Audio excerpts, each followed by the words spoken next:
Hello and welcome to OnceHub tutorials. My name is Lokesh and I am part of the OnceHub support team.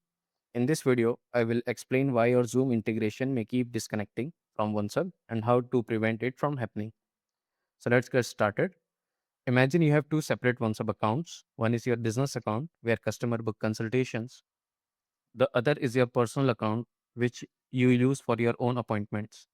To keep things simple, you connect the same Zoom account to both the OnceHub accounts. Initially, everything appears to work as expected. However, after reconnecting Zoom on one account, you may notice that bookings on the other account no longer works and the customers are not able to schedule a meeting. So why does this happen? Zoom uses a secure authentication process called an access token to authorize the third-party applications like OneSub. When you connect your Zoom account to a OneSub account, Zoom generates a security token that authorizes that specific connection.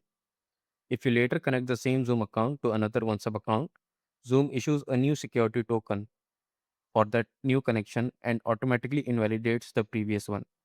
As a result, the first OneSub account loses its authorization and the Zoom integration becomes disconnected from that account. This behavior is a part of Zoom's security model and helps prevent your account by ensuring that only the most recent authorization remains active. To avoid repeated disconnections, each OneSub account should be connected to its Zoom account. If you manage separate business and personal OneSub accounts, each account should have its own dedicated Zoom connection. Similarly, if you are part of a team, each OneSub user should connect its own Zoom account to their OneSub profile rather than sharing a single Zoom account. Now, let's look at an example. So, this is my OneSub profile for personal bookings. If I go to the user integration, you will see I have connected this Zoom account.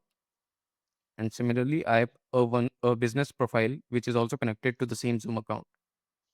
Now let's see what happens when someone tries to book a meeting with my business account.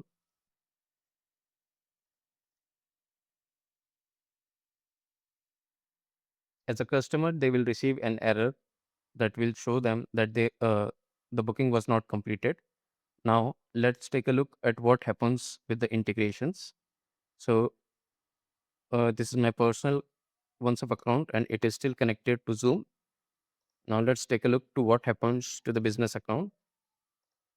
So the Zoom is disconnected and you will need to reconnect the Zoom account right here. If I reconnect the business account, the personal account will lose its authorization. This creates a continuous cycle in which each new connection disconnects the previous one. The solution is very simple. You will need to connect a different Zoom account to each OneSub account or have each team member connect their own Zoom account to their own OneSub profiles. This ensures that every OneSub account maintain its own valid Zoom authorization without affecting any other account. And that's it. You now know why your Zoom may be repeatedly disconnected when the same Zoom account is connected to multiple OneSub accounts and how to use a separate Zoom account for each OneSub account that can prevent this issue. Thanks for watching and I will see you in the next OneSub tutorial.